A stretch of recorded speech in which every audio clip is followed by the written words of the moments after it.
সন্দেশখালীতে ফের নতুন করে উত্তেজনা, থমথম করছে পুরো সন্দেশখালী। যেমনটা খবর পাওয়া যাচ্ছে যে সেখানে মোতায়েন করা হচ্ছে বিশাল পুলিশ বাহিনী, পাশাপাশি একাধিক বাড়িঘর ভাঙচুর করা হচ্ছে, পাশাপাশি পোল্ট্রি ফার্ম আগুন ধরিয়ে দেওয়া হচ্ছে। বাড়ি ভাঙচুর, লুটপাট, মহিলাদের অশ্লীল ভাষায় গালাগালি ও জেলা পরিষদের সদস্যের বাড়িতে হামলার ঘটনাও ঘটেছে। আদিবাসীদের নাম করে বিজেপি সিপিএম পরিকল্পিতভাবে হামলা চালিয়েছে। বহিরাগত দুষ্কৃতীদের এনে সন্দেশখালীর বিধায়ক সুকুমার মাহাতোর অভিযোগ জানিয়ে সন্দেশখালীর পরিস্থিতি একেবারেই উত্তপ্ত।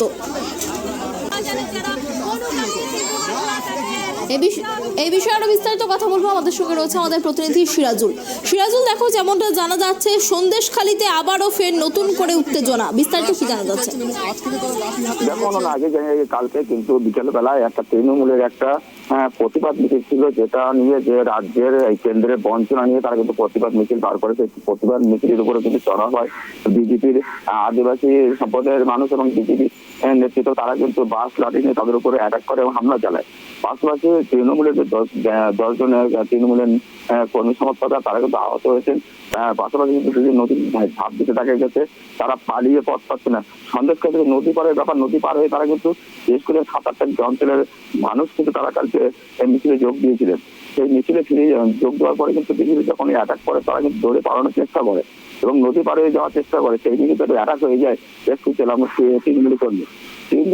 বিজেপির সমর্থকরা যারা যাচ্ছে, আদিবাসী সম্প্রদায়ের মানুষ যারা যাচ্ছে যে জমি জট নিয়ে, যেহেতু জলকার এলাকায় সন্দেশখালীটা পুরো জলকার এলাকায় তাদের জমি লিজ নিয়েছিল শিবপ্রসাদ হালদার, তত জেলা পরিষদ সদস্য শিবপ্রসাদ হালদার, প্লাস আরেকজন আছে, সেটা হচ্ছে সেও জেলা পরিষদ সদস্য, তিনিও জমি লিজ নিয়েছেন।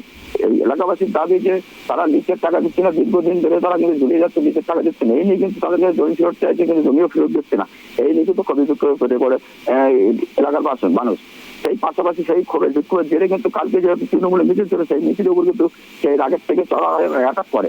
কিন্তু তৃণমূলের সুকুমার মাহাতো, বিধায়ক সুকুমার মাহাতো, তিনি কিন্তু জানিয়েছেন যে উত্তম সর্দার, তিনি জেলা পরিষদ সদস্য, তিনি কিন্তু আক্রান্ত হয়েছে এবং তাদেরকে মারধর করা হয়েছে।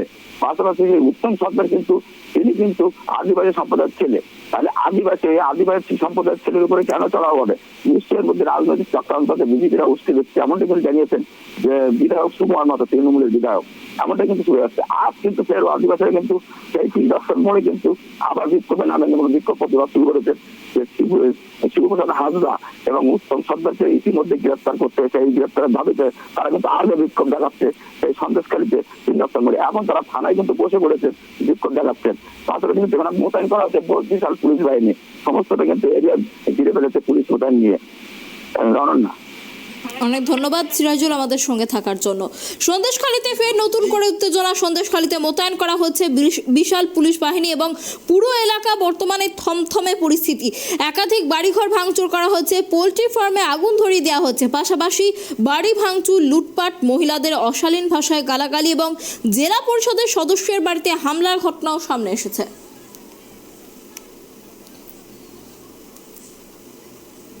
সেটা জেলা পরিষদ জিতেছে, ওখানকার অঞ্চল সভাপতি।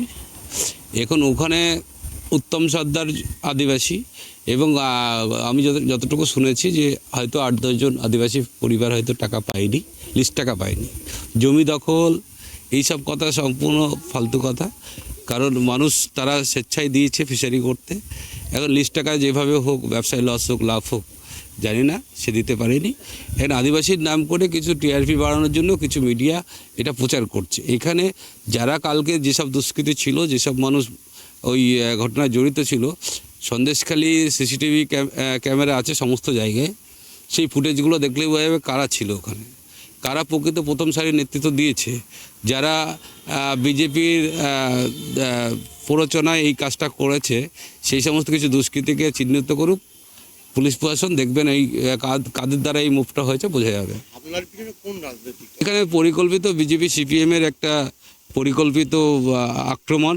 ওরা জানে যে এই সময় সন্দেশখালীতে একটা থমথমে পরিবেশ যদি উত্তপ্ত করতে পারি, মানুষ কিছু ভোট দেবে। এই লোকসভা ভোটের জন্য এই পরিকল্পনা। আসলে সন্দেশখালীর মানুষ, আমরা 5 তারিখে ইডির ঘটনার পর থেকে আমরা দেখেছি মানুষ কিন্তু শান্ত আছে, মানুষ এই ঘটনায় জড়িত থাকতে চাইছে না এবং তাদেরকে নতুন করে সন্দেশখালীকে উত্তেজিত করার এটা পরিকল্পনা। সন্দেশখালীর মানুষ কিন্তু এখনও আমরা দেখেছি একবার ডাকলে মাননীয় মুখ্যমন্ত্রী মমতা বন্দ্যোপাধ্যায়ের নাম করলে তারা ঘর থেকে বেরিয়ে আসে, সেই মানুষগুলোকে বিভ্রান্ত করার চেষ্টা করছে।